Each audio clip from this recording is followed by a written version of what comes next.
बिस्मिल्लाहिर्रहमानिर्रहीम। गाइस, हम जो है एक छोटा सा टॉपिक दोबारा पढ़ रहे हैं और इसका नाम है वैलेंसी। वैलेंसी क्या होती है?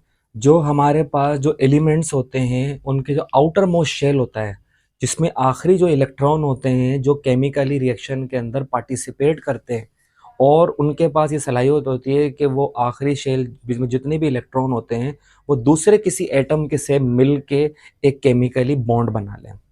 अगर वो सिमिलर कंडीशन के अंदर मिलते हैं तो वो कोवलेंट बॉन्ड होता है। अगर वो इलेक्ट्रॉन एक स्पेशीज जो है वो इलेक्ट्रॉन लूज कर दे और एक गेन कर ले तो ये हमारे पास जो है आयनिक बॉन्ड होता है। और अगर हमारे पास कोई केमिकल रिएक्शन के दरमियान जो है एक केमिकल स्पेशीज जो है या केमिकली कंपाउंड जो है वो सिर्फ एक इलेक्ट्रॉन पेयर को डोनेट कर दे फॉर हेल्पिंग, तो ये कोऑर्डिनेटेड कोवलेंट बॉन्ड होता है हमारे पास।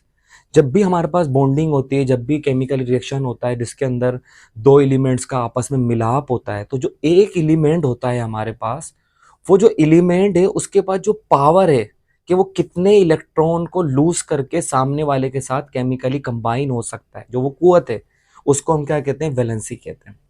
The the combining power of an element with other element is called valency. For example, हमारे पास जैसे हाइड्रोजन है, ये एक इलेक्ट्रॉन लूज कर सकता है हमारे पास।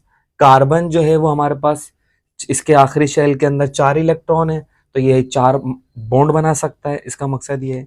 फॉर एग्जाम्पल, हम वाटर की मिसाल लेते हैं। हमारे पास जो ऑक्सीजन होता है उसके पहले शेल के अंदर 2 इलेक्ट्रॉन होते हैं। पहले शेल में कितने इलेक्ट्रॉन हो गए? 2।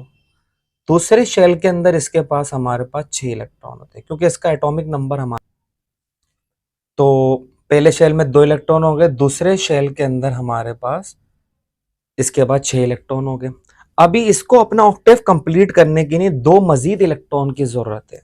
तो हमारे पास एक हाइड्रोजन यहां से आ गया, एक हाइड्रोजन इसने अपना एक इलेक्ट्रॉन इसको लूज करके इसके साथ बॉन्डिंग बना ली, इलेक्ट्रॉन यहाँ कंबाइन हो गया। अभी भी एक जगह खाली है हमारे पास, तो एक इलेक्ट्रॉन जो है हमारे पास और आ गया, एक और ने, तो ये क्या बन गया? हमारे पास वाटर मॉलिक्यूल बन गया। क्योंकि ऑक्सीजन 2 इलेक्ट्रॉन गेन कर सकता था, उसके पास ये पावर थी, उसके पास ये कुवत थी। और हाइड्रोजन एक इलेक्ट्रॉन लूज कर सकता था, यह हाला हाइड्रोजन एक और इलेक्ट्रॉन लूज कर सकता था। 2 हाइड्रोजन ने मिलके ऑक्सीजन के एक मॉलिक्यूल के साथ हमारे पास क्या बना लिया? एक वाटर मॉलिक्यूल बना लिया। माने एक ऑक्सीजन हमारे पास, 2 हाइड्रोजन मिलके वाटर मॉलिक्यूल बना लिया। तो ऑक्सीजन की जो कंबाइनिंग कैपेसिटी थी, पावर जो थी, वो 2 इलेक्ट्रॉन गेन करने की थी हमारे पास, और हाइड्रोजन की क्या कैपेसिटी थी कि वो अपने इलेक्ट्रॉन लूज कर सकते हैं।